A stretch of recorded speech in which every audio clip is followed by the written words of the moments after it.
in case we have any lagging with internet and stuff like that. At least we'll get the decent side of things with the Zoom record. Now, Stuff like that. At least we'll get the decent side of Okay. things with the Zoom record. I'll just bail out of that so we can't hear that. Are you sharing it from your page, or you got your people sharing it on your page? Have you just put it up like live? Yeah, just go share, I'll share it.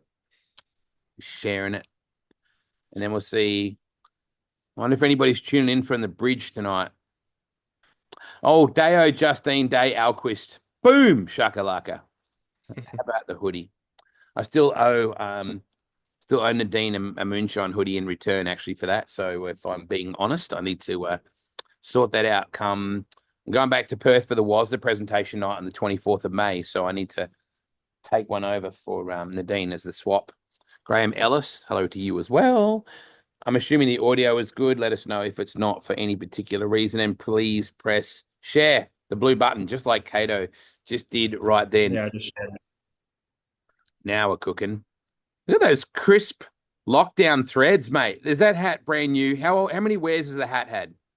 This one hasn't had many, but I messaged Brian this morning. He wished me congratulations, and the one I love wearing, it's a white and black one. It's had some wear out of it.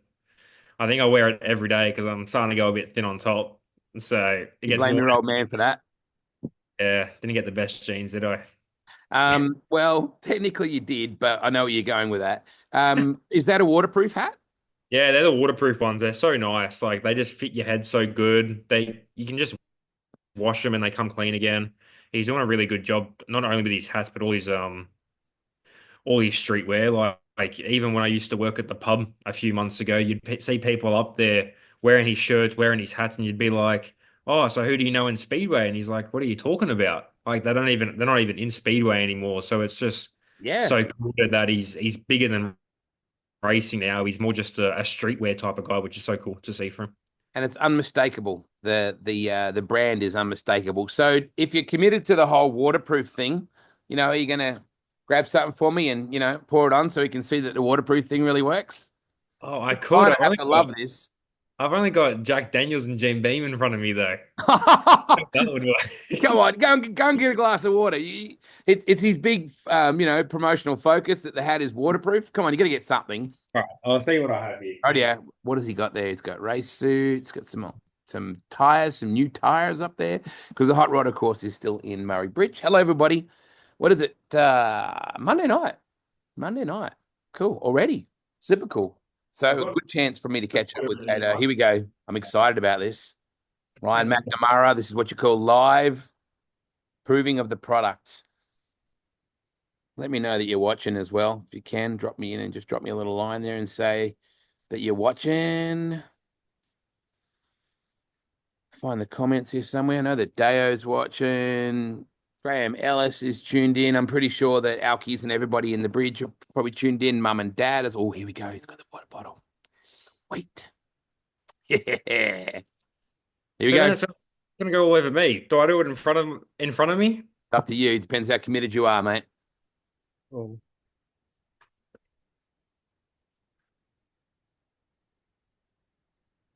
Yeah. Really. Good. I'm wet now, but the hat, it's not wet at all. That's very cool. That is very cool. Can't see any wet marks on it, anything like that. Nice. Not wet on the inside. I'm wet now though. He needs some waterproof shirts, I think. I think it's a whole lot better than the way you looked when you won your first Australian title, when you had a very nice, freezing cold, chocolate milk style looking esky full of fluid on you. Did that happen to you this year? No, not this year. I think Alki was ready to do it, but I said no, not. It's a brand new suit this time. So I said no to it. We had to break the tradition, unfortunately. Because of a new suit. And no rental car laps around the track either. Oh, we're all Yeah. getting older. We're all getting older. By the way, congratulations, Australian Speedcar Champion 2 times. Yeah, thank you. It's pretty special. I thought their second one might have sunk in a tiny bit better than the first because I feel like the first was more of a shock and I shouldn't have been there and winning that race. And I thought I deserved this one a bit more. Yeah. But I was kind of driving home from work today. I'm like, holy crap, like I'm a two-time Australian champion. Like, I can't believe it. Like I'm gonna have the number one in the back of my car. So the emotions are actually pretty similar, and I'm just in disbelief. And especially we had a pretty hard fought weekend, so Yeah. it's just still surreal. It's just the exact same emotions 7, 8 years into the future. Did So the old man run onto the racetrack like he did the first time? he was a bit slower at this time. It was a weird feeling. Obviously, we were really fast in the feature, but I think only the drivers knew that the race was getting declared. They said, I think with the caution with 12 to go or whatever it was, that the next caution would end the race.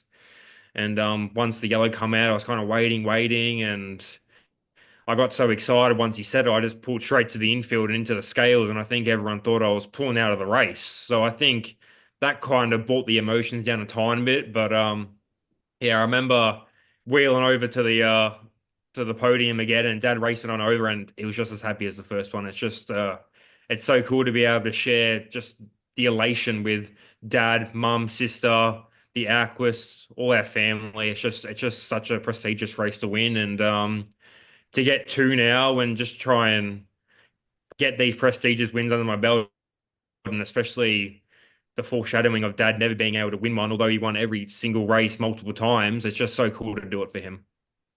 So let's just get this out of the way early, all right? Because Jason Priolo's brought it up. I'll acknowledge the elephant in the room, then we'll piss it off, okay? So Pino may or may not have been in Melbourne recently, and he was all up and about, him and Kathy, the grandkids, having a big photo there, watching the mighty blue baggers, or whatever you bloody call them. And he's like, "Oh, it's so cool, mate. We got to hang out and go to a Carlton game." And then I did comment, "How did that work out for you?" Because it was another one of those, we are the team that never let you down, and then you did. So Jason Priolo has said, and I'll read it out, and then we're going to move on. Wade, I didn't get to see, but how did the Eagles go on the weekend? Can you please ask Kaidon? So, Jason Priolo, I'm really glad you brought that up. Go on, do it. Well, wait. I think the Eagles played a pretty good game, but when you're versing the mighty Blue Baggers, Wow. I mean, they played good, but they got done by 70. But it's expected, right? Yeah, it is. Yeah, Baggers are the Baggers in 2025. It's going to be a while. It's very hard for me to deal with. I got to be Jason Priolo. All right, that's enough now. All right, had enough. Thank you very much. We suck. It's going to be a while. Yeah, and Alki all of a sudden is up and about, right? All of a sudden Hawthorn doesn't suck. So it goes in cycles, mate. Richmond fans, you never hear from them anymore, right? Collingwood fans, how did that premiership defense go? Still waiting. Anyway, moving along. I don't know about Alki. They Hawks got smoked last night. Mm. I think I seen his head on the TV at one point, and he didn't look too happy when they were down by 70 at halftime. Yes. Oh well. Good, his perfect weekend. I looked at the highlights of the preliminaries. Man, there was the feature race that were just like it was just getting after it. It's going to be one of the most fiercely contested titles, I reckon, in the last few years. Oh, 100% Wade. I think a lot of people went into it, whether it was the drivers, team owners, crew chiefs, fans, thinking, oh, there's no Americans. It's going to take away from the event. But I think it actually was the opposite. And it's probably the hardest title I've had to race in. And it felt like you had 15 to 20 drivers there that ran like they were an American racer type thing. And I mentioned to my dad, Brad, Aukie, you last night saying that I ran third in that prelim feature, but it felt like a small win for our team because it felt like I was back in America racing with the big guns. So obviously you don't want to run third, you want to be winning everything, but it was just so cool to see midget racing starting to grow again after a tough COVID period. And all the front runners, they're starting to get really nice equipment, really good engines, always bolting on brand new rubber. So I think it's a really exciting time for Australian midget racing. I think just need a few more numbers here and there on a more consistent basis. But I think once we get it, I think it's going to be pretty special for the division. Massive kudos to Murray Bridge Speedway for their support of speedcar racing over the last couple of years. With this weekend in particular, like 20 grand to win coming up this weekend, and that's been a staple for the last few years. So they've been really good supporters. And I got to say, that is one of the best racetracks for speed car racing in the country. There's just something about the shape of it, I think. Even looking at the early laps when you guys are just dive bombing each other and there's plenty of room to move up to the cushion. It's a phenomenal little place. Oh, it is, and obviously it's been really good to me as well, which makes it a bit nicer of a track to me. But I totally agree, especially on the weekend. Like, obviously, it was quite juicy and technical on the first night, and I was kind of expecting it to go the same on the final night because watching back film and just going off past experiences, the track normally goes that way. But they got it. I don't know how they did it, but they got it 10 times better again. They got it a bit slicker to the wall, and it was actually curved up, and it actually made it a bit more technical because you actually had to slow down to get into the corner. Yep. You couldn't get into the wall, and I think it made it that tiny bit better where there was more sliders, more passing, more action packed as opposed to a bit more of a qualifying session. So from my seat anyways, it felt like a really exciting race. And no doubt that come time for the 50 lapper on Sunday night this weekend, it's going to be pretty similar. Kato, there's a lot has changed in in that sort of 7 years, 8 years since you won that title back in 2017. And I think you probably appreciate it more this time around. And I don't mean that you didn't appreciate it the first time, but you didn't go into it with people going, "Ooh, watch out for Kaidon Brown." Like you didn't luck into it, man. You drove a phenomenal race and you won that championship. But I think this time you've got so much more experience. You had to feel like I'm a legitimate contender here. Yeah, definitely. I think looking back on the 2017 one, obviously I was only a year into my racing career and Dad was taking me to the title. Not, you obviously think you're a winning chance wherever you go, but at that point in my career, it was kind of like, let's go down. We're going to be versing the best in Australia. We're going to keep getting laps.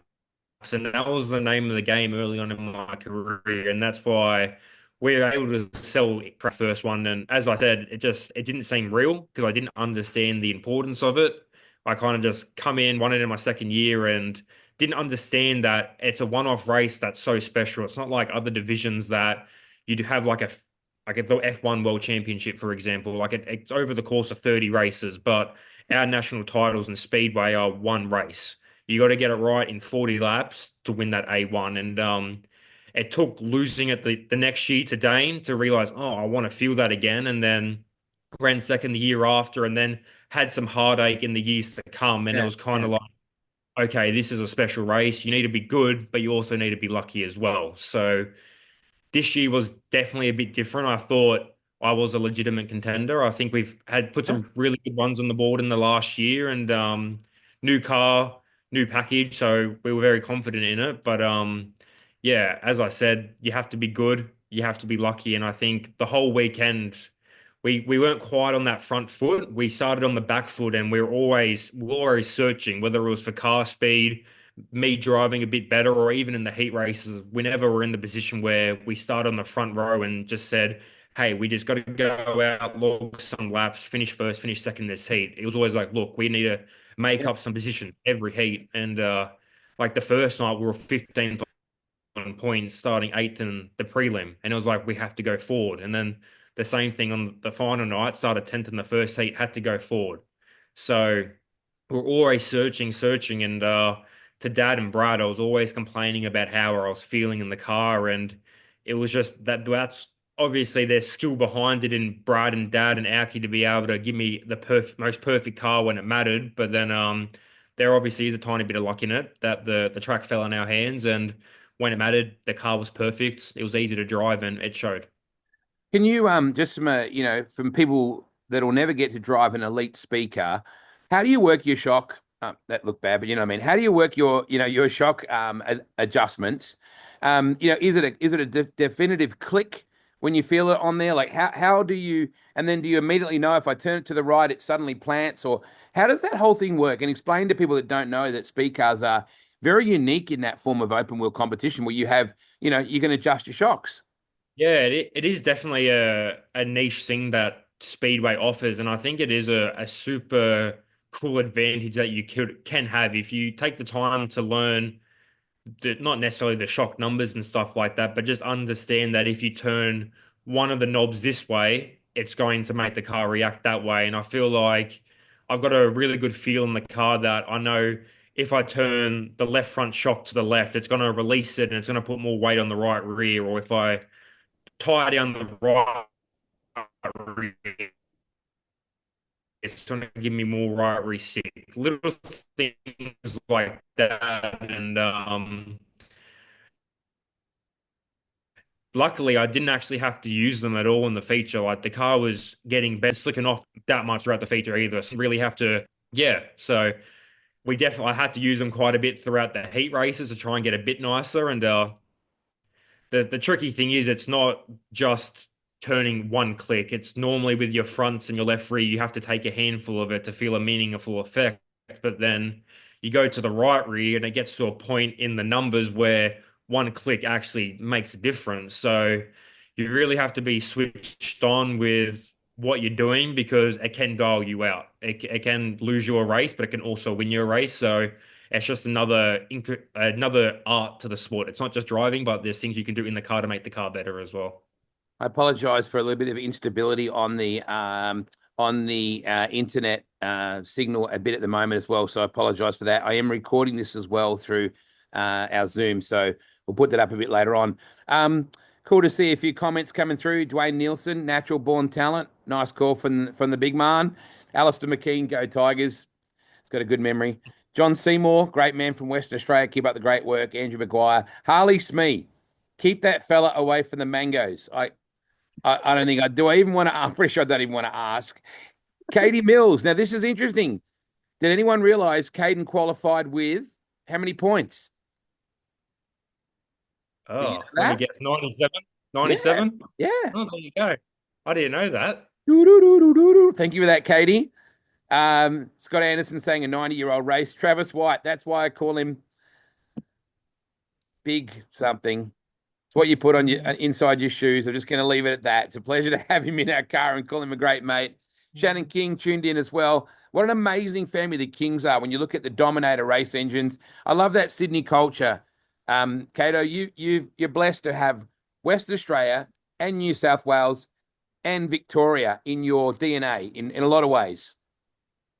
Yeah, 100%. Obviously, when you're looking at the Western Australians, the Alquist family, they've been such a supporter and just close family of my racing and Dad's racing and just family friends as well. So every time I can get over there to race with them, or they come over here to so they've come over to South Australia twice and they've watched me win 2 Australian ties, which is super special. And then more recently, obviously, Travis White and the whole White racing team, we've kind of I've become really close family friends with them now, and they're like family to me. And we've clicked off 2 wins this year, which is really cool. And Victoria, got a lot of family down in Victoria. Got my nan and pa, which is super cool. And my pa, he's getting on, but he still remains active with my racing. And every time we need something fixed, he's there to fix it for us, which is cool. And then obviously we're based in New South Wales with me, mum, dad, sister, and just what my family do for me and how much they sacrifice week in, week out just to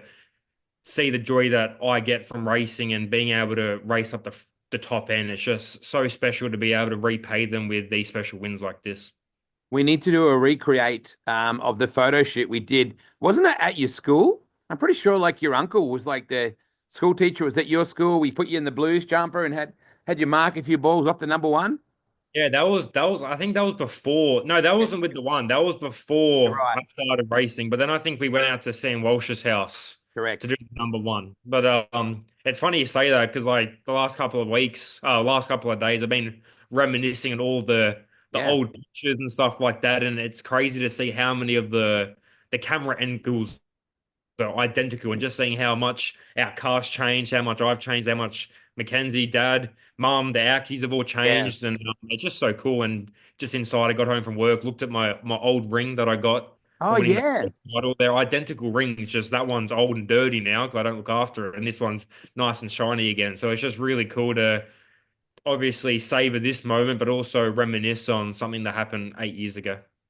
I think I took a picture of you with your ring. You know, you had Yes. your ring like that, and I remember taking a picture with Dave Darland with a USAC ring as well that weekend. And 6 degrees of separation. How cool to have Troy Jordan back in speed car racing. And typical, that car is just cherry, isn't it? Yeah, it looks good on the track. It's obviously nice and simple, and it's got that chrome touch in it, which I'm a sucker for some gold chrome, especially. I know my 97s are gold chrome this year, and I think they were last year. It's just such a nice touch to a midget, and it's cool to have Tree back in the sport. Obviously, Yeah. I watched him quite a bit growing up, racing against Dad, so it's Yeah. cool to be able to race against some of the old guys that Dad used to race against. So there's a huge connection with New Zealand for you as well, Kato. Yep. Particularly with the Inslee family, with King. Um, Western Springs, I mean, you would have seen that phenomenal crowd. Well, they were talking like 40,000. I'm not sure if that's an accurate figure or not, but you're sort of watching all that, watching it, how we lost Parramatta, how we lost Claremont, those kind of facilities to watch that going on. It's a little scary. It is definitely scary, and I think this is probably the scariest it's got since the rumors. They've obviously been around for 8 or 9 years, but it seems like they always get that year, 2 years type thing like that. So hopefully they can keep fighting. Everyone can get behind the fight, and I think there's a petition going around as well to try and save the Speedway because Western Springs is just so special. I was fortunate enough to get back over to New Zealand for the international series over Christmas for Brian and Annette Theobald and Sean Inslee, who's a really like Inslee is a really close family friends of ours as well. And even on the international series, I think it was the New Zealand title night. There was just a packed house, and being teammates with Shane Van Gisbergen as well. It's just the amount of people around you. You feel like you're a footy player or a superstar, just being around a person like that and just having so many people swarm into the pits. So I think not only for Speedway in New Zealand, but just for sport in general in New Zealand, it's that Speedway's that big over there. So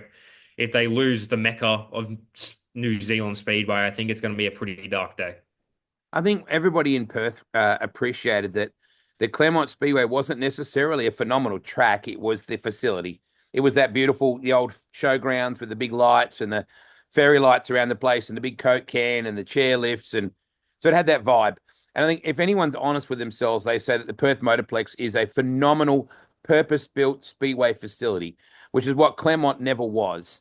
So if they do end up relocating Western Springs, and hopefully that's on Speedway's terms, not on the government's terms, it's a great speedway, Western Springs. You've obviously raced there a lot, but they may build a motorplex style that is even better as a racetrack down the road. But for now, I think everyone wants to just keep their hands on that history.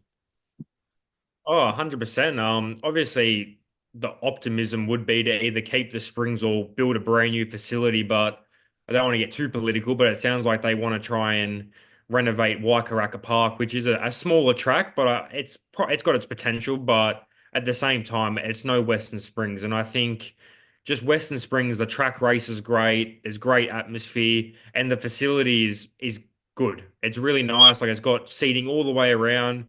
Really nice VIP lounge, and yeah, I think you can't afford to lose the No. Springs, unfortunately. I think Um, it's going to be too much of a hit to New Zealand Speedway, and I'm going to be pretty upset not to be back there if it shuts down. yeah, if there's anything we can do in Australia, we need to be doing it. Whether you've been there or not, I had the pleasure of going there for Speedway motorcycles for the Speedway Grand Prix, but I've never actually seen Yeah, speedcar or midget racing over there. So that's something that I need to get to as well. Cool messages here. So Belinda's admission ticket ended in a 97 by the looks of things. Um, Pico saying memories of the race suit over Caden's shoulder. Brown Dog, Brad Fat Rat Steel has tuned in, of course. David Alkey saying that his mum's entry ticket was number 97 as well. Ooh, it's getting a bit fifth dimensional here. Domain Ramsey. This is a really good time to send a shout out. Guys like Domain Ramsey are absolutely like gold to our industry. Like the amount of effort and energy and commitment that guy puts into so many people, into the youth. Look at he gave Geordie Ray an opportunity. Certainly, giving a pretty handy little race out of Victoria a big opportunity as well. So good to see Zoe out there and kicking butt as well. Without people like Domain, we'd be screwed, mate. 100%. Domain's just such a supporter of just racing in general, whether he's fielding his elite cars in the competition or from a more personal view. Domain helped me a lot when I was first starting out in midgets. He continued to support me last year by giving us a fuel card to get over to Western Australia. And he gave me my first start at the Classic, which was really cool. And he's given me a few midget rides when our car's been over on the water getting to New Zealand. So, Domain just such a giver in the sport. He just wants to make sure everyone has a great opportunity, and he wants to make sure that Speedway's thriving. So it's really special to have someone like Domain in the sport, but it's also even more special that I've got that personal connection to him as well. When the white flag came out in 2017, what was going through your mind? Do you remember what you were thinking? Was it a like, just hold on, or I've got this, or how were you feeling when the white came out? I don't really remember the white coming out. I remember the things I remember was I had no brakes throughout the race. I lost them on about lap two, and I remember that it was a pretty cowboy up track. I remember it being quite rough, and I remember I was just holding on for dear life. Like my neck was falling off, my shoulders were burning, so I was just kind of out there cutting laps, waiting for someone to pass me because I didn't feel comfortable leading an Australian title. Like I had Dave Darlin behind me, Alex Bright, Dane Kingshot, just such good races behind me. You kind of just think, okay, they'll eventually pass me. They're waiting to pounce. Yep. So once I do remember seeing the checker flag come out, and I remember panicking, thinking, oh, did I see it? So I'll quickly do one more lap. And yeah, I remember when they said, oh, congratulations, V97, you won the title. It was just like, what have I just done? Like there was no happiness. It was more just like utter shock. But I think yeah, this year around, once I heard that I won it, it was definitely a bit more yelling in the cockpit. I was punching the rocks around and stuff like that. So I was definitely a bit more happy because I understand that what I had to go through in the previous years of heartache and just the weekend we had just to grind it out to put ourselves in that position. So yeah, it So was cool. same situation, 2025. White flag comes out. Obviously, a little bit earlier than a lot of people were expecting. That's a given. That's a discussion point for another time. The white comes out. Then what are you thinking? Are you more calm, Caden, after all these years? You go, all right, you know what to do here. I would normally say yes, but in the last month or so, I was leading a Eastern Creek feature that I started taking the wrong lines, doing some silly stuff, got past with a few laps to go. Then the same thing at the Victorian midget title. I think I was in front by 2 or 3 seconds. We had a yellow flag with five to go. I lose the race as well. So I'd say I'm normally pretty chilled out and smart in the car, but I think having some things playing on your mind, it's definitely you're up and about in the seat a bit more and thinking about it a bit more, probably a bit too much. And I think that's when you leave yourself prone to some errors. But I was super stoked. I was thinking there was going to be another caution with how difficult the track was, so I knew 12 to go, go somewhat hard, give them something to chase, get them making the mistakes, and I put in the best laps I possibly could. I hit the wall prior to the last caution, which kind of got me up on my seat a bit, and it was giving Yep. me last year 20K to win show vibes when I took the lead, hit the wall, and crashed. So I was definitely making sure every lap was counting, every corner was counting, and it was funny.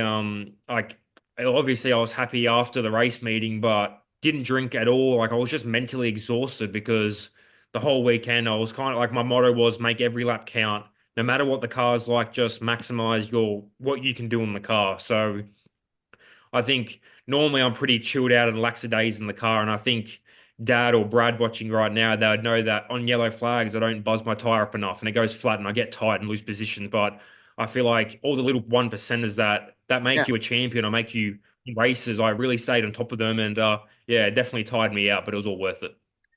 Michael Pickens, obviously some heartache for Pico, not coming out for for the A main after being typical Michael Pickens with the Graham Jones Racing team. And, what another massive effort, from that team. Really cool for Andy Hassan, to have, Willow, gassing her up and running very strong. Hayden doing so well as well. I still have to think back to that Aussie title at Parramatta, Kato. I know you were only just a young bloke back then and, on the cusp of you were going to do this shortly, but I remember that title was pretty special to you as well. Like, what an epic title that was with Pico. Oh, that was probably the best midget race I've ever watched. Obviously, I probably was a bit more biased to Michael because I had the opportunity to just Yeah. scrape mud on his car. It was really cool. And Yep. I just remember the whole thing I remember was I think he ran a harder compound tire and he just couldn't quite get the heat into it, couldn't quite get it working. But as Michael does, he finds a way and he gasses us up, and it was just a spectacular show. And to say that I was able to he's one of my heroes, and to say I could crew in his car in an Australian title, that's kind of like a pinch yourself moment to me. But now that I get to race him and compete with him and try to beat him. He beats me a lot more than I beat him, but it's just so special how I was a kid with dreams once upon a time, and but now I'm able to live those dreams and race all my heroes. I got to race Dad when I first started out, which was really cool, and even Brad Mose. And I said to Dad Yeah. that I think we're talking to Brad when we're getting at pit pass, and I'm like, holy crap, like he's a dude. Like I remember being a kid and watching him gas it up in at the Springs over here, and just to be able to race with those two and all the veterans of the sport, it's just puts me in such a special place, and it's just so cool that I was once a kid with dreams and I'm able to fulfill some of them. Mate, we talked a lot about that on Rising Star. If you remember, we talked about, you and Marcus and so many of those young kids that have come through Rising Star, yourself and Marcus included, have gone on to become Australian champions or certainly get to an elite end of the sport. And at the time, you guys were kids with just a head full of dreams and, oh man, if I can just beat Michael Pickens one day. And now it's happening. Now there are people aspiring to beat you. It's an incredible cycle. It doesn't come without hard work and it doesn't come without people believing in you. And there's a bloke named Matt over in the USA that gave you a pretty solid opportunity as well, which kind of boosted your, when Woody gave you the opportunity to go over and race in the States. So along the way, you've had believers. Oh, 100%. And obviously it starts with mum, dad, and my sister, my pa, and just all my family behind me. Without them, and then you can chuck the Aquas in there as well. They helped give me my start. And but yeah, my family, they were the ones that took the risk, bought me an aggressive hawk from New Zealand, and it just all kind of kicked off from there. But you're exactly right, Ray.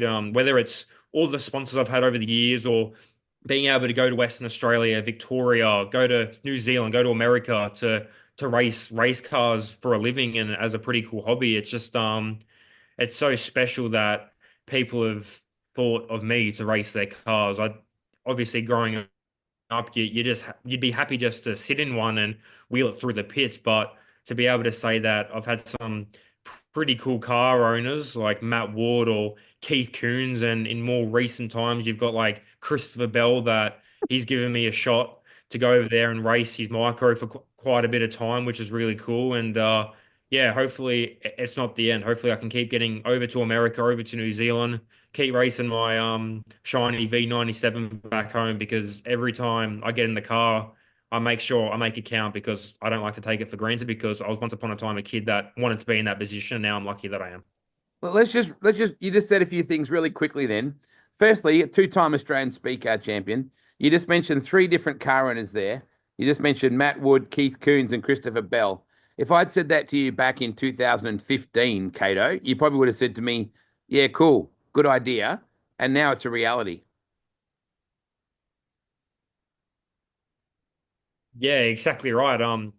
I think it all kind of kicked off from winning that first Australian title, and then I'm pretty sure I don't even know if I got a podium with the A1 on my car, because I wasn't ready to carry that title. But Dad stayed true to what he believed in and what was required to get done to be good.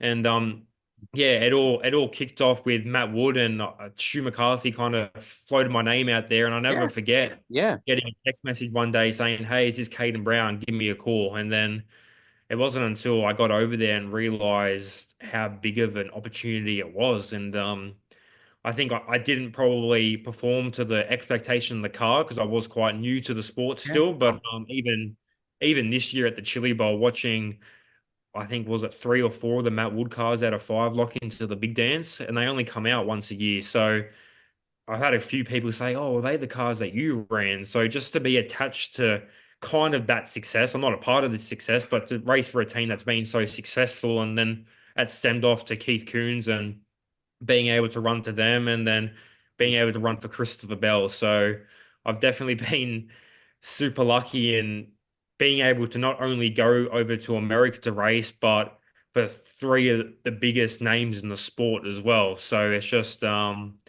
something that makes you pinch yourself. And it's kind of the thing where, like, if you're bored, you go back through your phone, you start looking at your pictures, because you're like, holy crap, I got to do that. So I just hope I can keep putting my best foot forward and keep getting those opportunities. You mentioned your sister, who doesn't get a lot of the spotlight. she's proud of her brother, and that's that. He's a two-time Australian champion now. But mum and dad have been really careful where they can to give a balance of focus as well between both your kids. Yeah, exactly right. I think my sister's mum and dad sacrifice a lot, whether it's yeah, time off work, money, all of that stuff. Like dad comes home from work like tired and he's out in the garage to 10 o'clock at night. He has to be up at 5 a.m. the next morning, but he's doing it to work on the race car to make sure I've got a race car to go race and try and win in. But then, yeah, you've got my mum that has to put up with all the fights between me and dad, washing my race suit. She loves to chime in and tell me where I have to go better as well, which is so cool. And then I think, yeah, mum and dad are the big spotlight family, but then you've got my sister who she sacrifices a lot as well. Like she's obviously got a life of her own outside my speedway, and she's missed out on a lot of sleepovers and time with friends and things like that. But it's so cool now that not many people probably know this, but she is the biggest sporting night you ever meet, whether it's Carlton or the Storm, the soccer, the basketball, the golf, the tennis. She'll tell you anything about it. And now she's really taken an interest in my racing, and it's so cool that she understands it a bit more, and she's able to come into the pits, and she come out to the podium, which is cool. And I think it's probably the first hug I've ever given her, to be completely honest with you. But it's just so cool to have her understand the sport and have such a vested interest now that you can share those happy moments with her and then mum and dad as well. Your mum is absolutely a sweetheart, mate. I think anyone that knows, that Belinda is everybody's friend. She's certainly not afraid to call a spade an effing shovel when she needs to.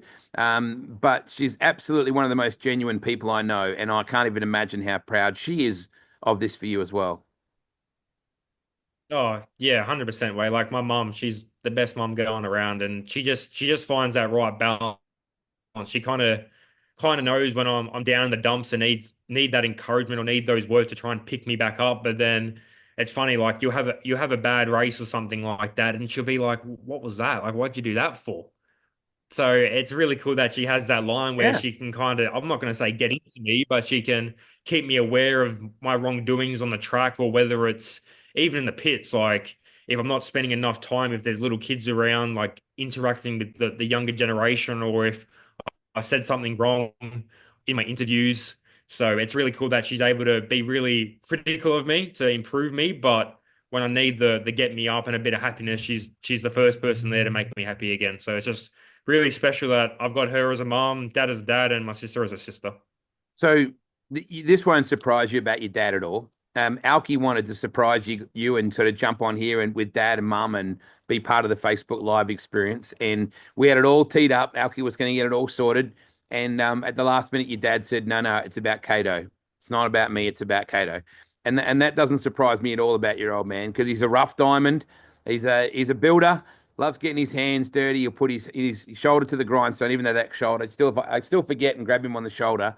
But man, I remember that time interview, right, when I did the inside the helmet with him and said, mate, what about an Aussie title? No, I'll never get one of those. He literally said it, no, I'll never get one. And then within 3 years, his kid had won one, was racing overseas. Your dad is 1,000% with everything he does with your program. Oh, it's just, I think some people probably confuse his passion for the sport for anger or frustration. But when he's like, every now and then, like, we'll have a bit of a blow up, it's all because we're working towards that common goal of wanting to win.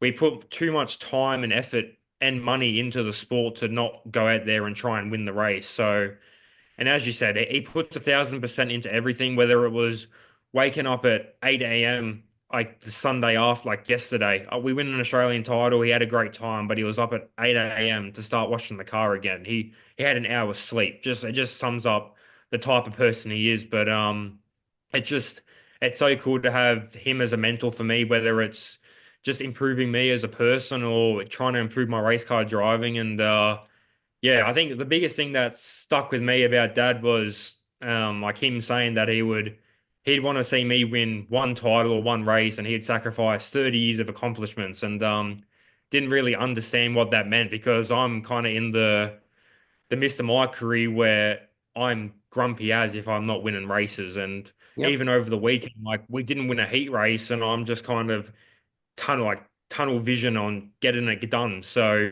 and I can imagine that during his career, he was probably in the same boat. I think that's probably one thing I've got out of him is just his dedication to something. And when you want to succeed in something, you have to put 1,000%. So it kind of sums up when he says that he will sacrifice his race wins for me, how much it means to him. And it's just so, as I said, I'll keep saying it again and again till I'm blue in the face. It's just so special to have mum, dad, and sister in my life, and all my successes is because of them. Without them, I'm not who I am. Mate, it's not just speed cars you've had believers in. You've had some sprint car folks that have got around you as well. And David, in particular, and the family down in Melbourne gave you a wonderful opportunity to drive sprint cars more often. And that was, I think that's played an important part in the wall of your career. It's been another brick in your life with again support from a family that just got right behind you. Oh, it was so cool, Wade. Like David and Gail Dixon, and then you've obviously got Jacob as well, who he was my crew chief. He's just as young as me, and we kind of went into the whole full-time sprint car thing as novices. I was a novice driver, he was a novice crew chief, and it's not very common these days that you see a big sprint car team take a chance on a midget driver. Normally, you find that the sprint car drivers and sprint car teams are putting sprint car drivers back in their cars.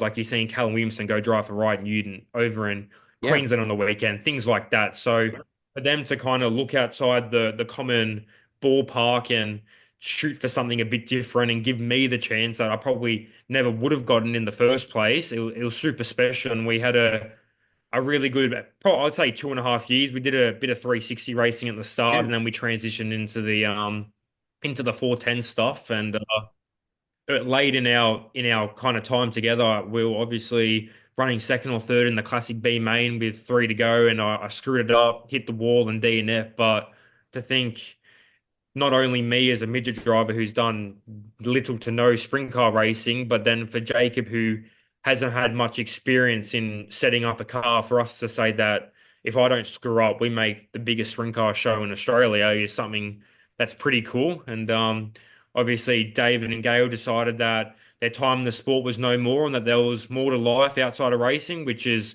completely cool. And it's just so special that they gave me that opportunity. And I hope I'm not done on the sprint car world because I think I've got plenty to learn still and plenty to give. And when you look at the likes of Michael Stewart to see what he's doing right now, Yeah. Dane Kingshot, what he's doing in Western Australia, I think it shows that midget drivers can pedal about anything. So Michael Pickens is another hopefully fairly, someone out there.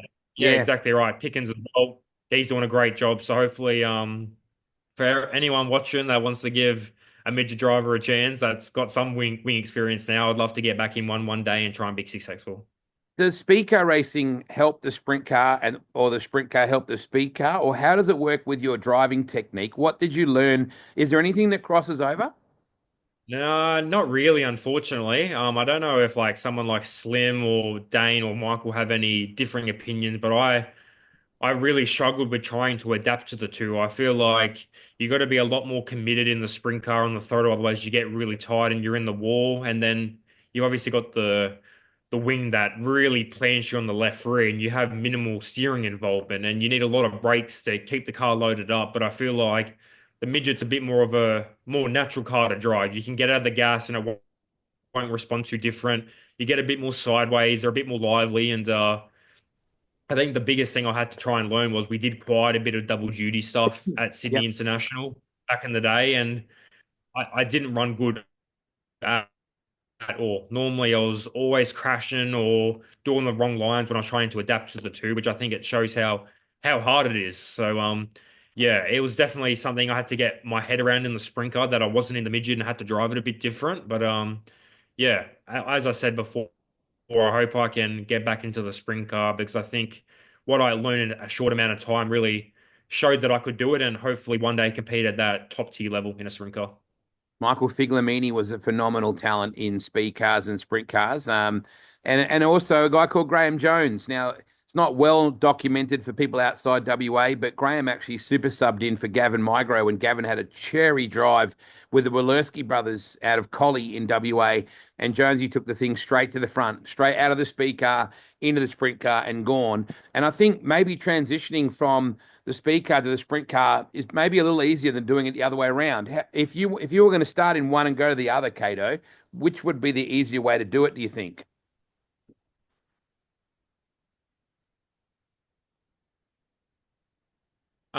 I think from now that I got the experience, I think going from the midget to the sprint car is probably easier. I think just in terms of comfortability in the car. So in the sprint car, you obviously got a lot more room in the cockpit. You don't bounce around as much, and then you've got 900 horsepower. If you're in trouble, you put your foot on the gas, and it kind of gets you out of trouble. But going back to the midget, you low to the ground again. The littlest rut in a midget is a big one. Like you bounce your bike up and stuff like that. And if you are tight and are up on the bike, 9 times out of 10, your throttle's not going to help you. You're going for a big one. And I flip both now. The wing is like a pillow. It definitely softens the blow a bit. And I've been lucky. I haven't had too many big crashes in the midget, but I've had a couple and they definitely knock the wind out of you. So I think it's, yeah, from a comfortability point of view, going from the midget to the sprint car is a lot easier than going back the other way.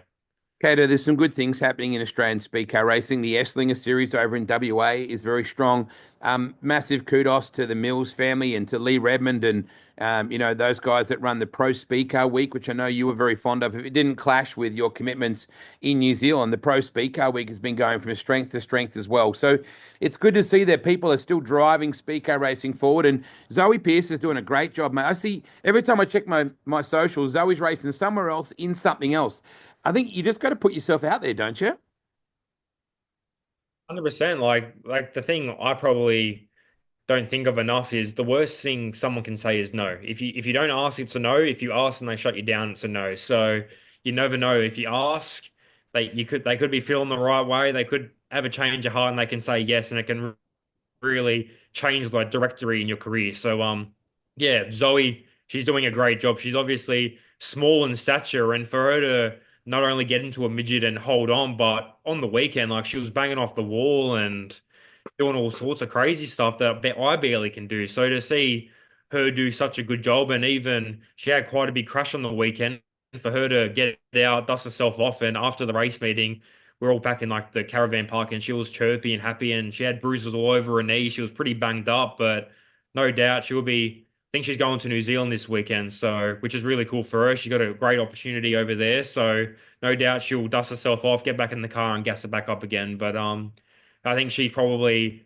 the person you'd want to try and base yourself off in trying to market yourself on social media, Yeah. really get out there, try and get the ride. She's running everything at the moment. I think she was in a micro not long ago, one of the new tracks up in Sydney somewhere or Victoria, and then she's been in Domains 360. She's going to New Zealand. She's been to America. She's done quite a lot of racing in short amount of time, and I think it's starting to really pay dividends for her. How many times will we see you with the A1 before the season's done? What does the rest of the season look like for you, Kato? It's only going to unfortunately a bit of our racing has got cut. I think Lismore AGP got cut and a couple of race meetings at Sydney got cut down. So we're working hard to get the number ones on the car for this weekend for the 20K to win show. Then I think Anzac weekend we got the Sydney 50 lapper, which will be really cool. That's $10,000 to win as well. So it's really cool that three back-to-back weekends are 10, 20, and 10,000 to win, which is really exciting for midget racing because I don't know if it's common knowledge, but midget racing's just nearly just as expensive as sprint car racing. Like I think our we've got four less cylinders, but our engines are more expensive. So it's good that the money we put in behind the scenes, a lot of people and sponsors are starting to work really hard to really elevate the money in the sport to make it a bit more sustainable, and then hopefully that translates into more numbers as well. So yeah, we'll go on to the 50 lapper in Sydney, and then a couple of weeks later in late May, we got the Toowoomba 50 lapper as well. So plenty of racing still to go and some big money shows. Liam Camilleri seems to have the comment of the moment here. And you're already smiling before I even say it. Brown Pup's stash is looking elite. So he's rolled out the elite on the stash, mate. How long have you been working on this? Because you've got that Australian cricket team look about you. Oh, I've been working on it for a while, and I'm actually surprised with Lane. Normally he picks on my square head or my ears or something like that, but he must have changed. He's obviously just had a kid with his partner, which is Yeah, really cool for him, and he's congratulations. engaged now. Yeah. Yeah, congratulations to Liam and Amanda. So it's really cool to see that he's starting to become a bit more of an adult, and we've obviously been close friends for a long time. But the stash, yeah, it's been going ever since I've been going board. So it's the only hair I can seem to grow on my face these days. So I got to rock the hat, rock the lockdown hat, rock the mo, and then you start getting a tiny bit of a mullet going up. Mum made me chop my mullet off before I started work, but I think it's coming back. I need the personality. Mate, you grew up around Parramatta, which is super cool. I mean, you kind of got a little bit of a similarity to Max Dumsney here, right? Because you run the V on the race car, but you're very much born and raised, in Glendinning around Sydney's west, whereas Maxie was, down in Warrnambool way and then moved up to Sydney and's become a Sydney sider, but will always be a Victorian. Yet you've got that V. But the Camilleri is a great example of people you grew up around, Man, I think about James a lot, like that whole crash crew culture, the people around Parramatta. I know you didn't get to turn a lot of laps around that joint, but what an phenomenal place Parramatta City Raceway was. And your dad was one of the absolute badasses around that place.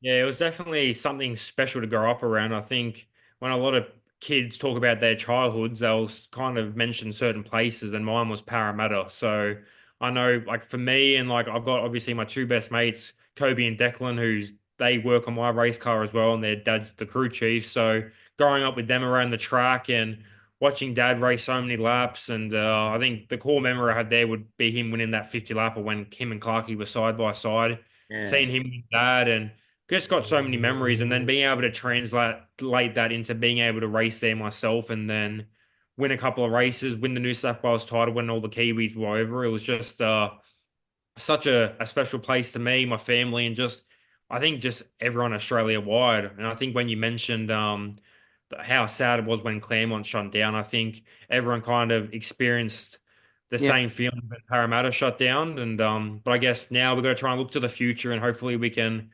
slowly start improving this Sydney track. Obviously behind the scenes they're working hard, and hopefully one day, like the Perth Motorplex fills the void for Claremont, hopefully Sydney International will fill the void for Parramatta. Yeah, absolutely. Shane Collins is tuned in. I got huge respect for Shane. He was one of the real movers and shakers of the Speedway Australia Rising Star program. He and Benny over the years as well took it on and sort of mentored a lot of what was going on there.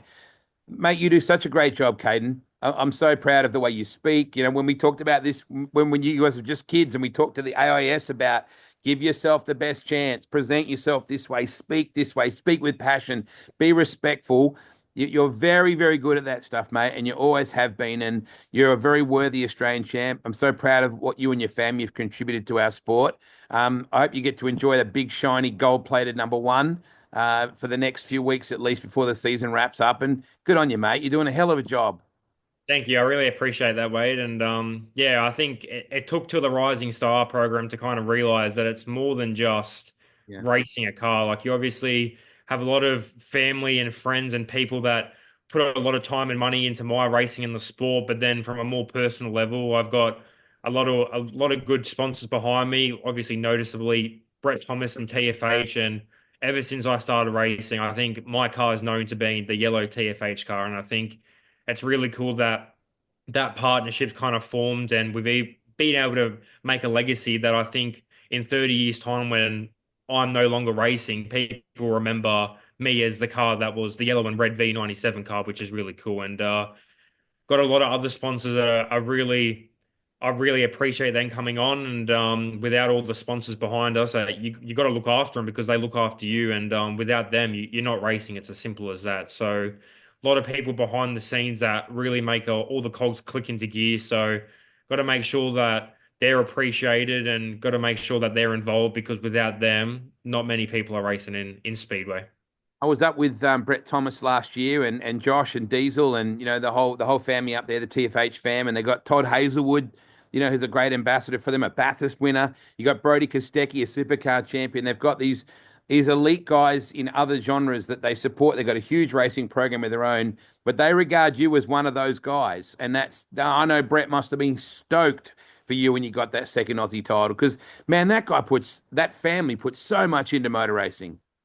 Oh, 100%. They definitely they don't do things in halves. I remember FaceTiming Brett, I think it was about a year ago now, and I think he just moved into his new shop and he was kind of FaceTiming me and there was cars everywhere, car lifts, and it's just such an immaculate thing he's brought together in such a short bit of time. And now that he's kind of evolved into a more official TFH racing Yeah, and being yeah, part of something that's so professional, and especially when you talk the likes of Todd Hazelwood, he obviously just won Bathurst as a co-driver. To say that you're kind of affiliated with a team that he drives for is really cool, and it's cool that it helps lift the midget racing and speedway in general up as well. So Brett's been a big supporter of mine, and hopefully we can continue to have a successful partnership for years to come.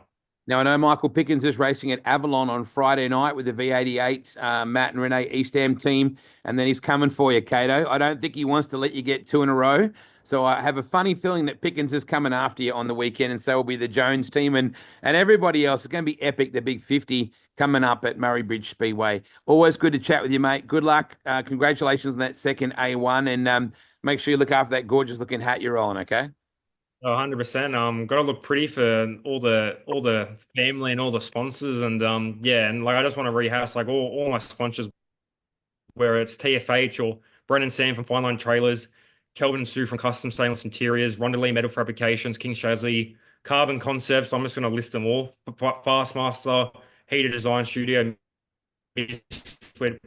Midwest Imports. Just you have to plug your sponsors because without them, you're not racing. And obviously, it takes your family and friends behind you as well. And I don't know if many people know how important it is to have so many people behind you because without a lot of money and hard work behind, there's just not race cars going around the track. So excited to get to Murray Bridge this weekend again.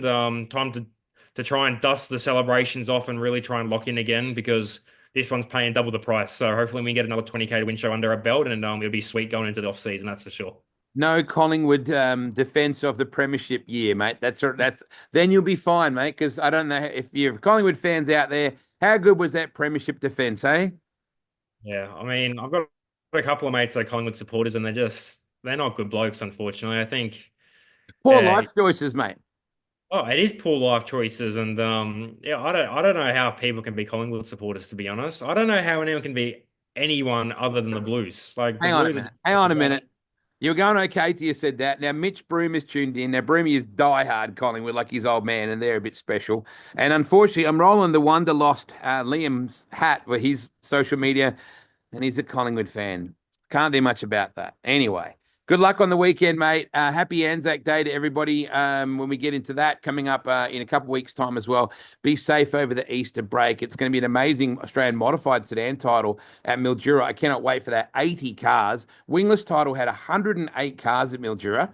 We need to get speed cars at Timmins. Cato, you would love that joint, mate.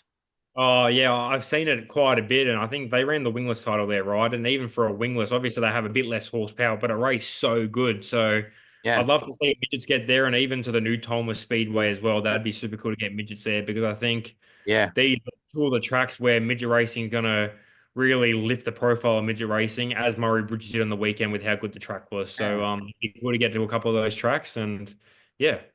Sounds good, mate. Have a great weekend. Great to talk to you as always. Please be safe everywhere on the roads over the Easter break. And always good to catch up with you, Cato. Congratulations, bud. Well done.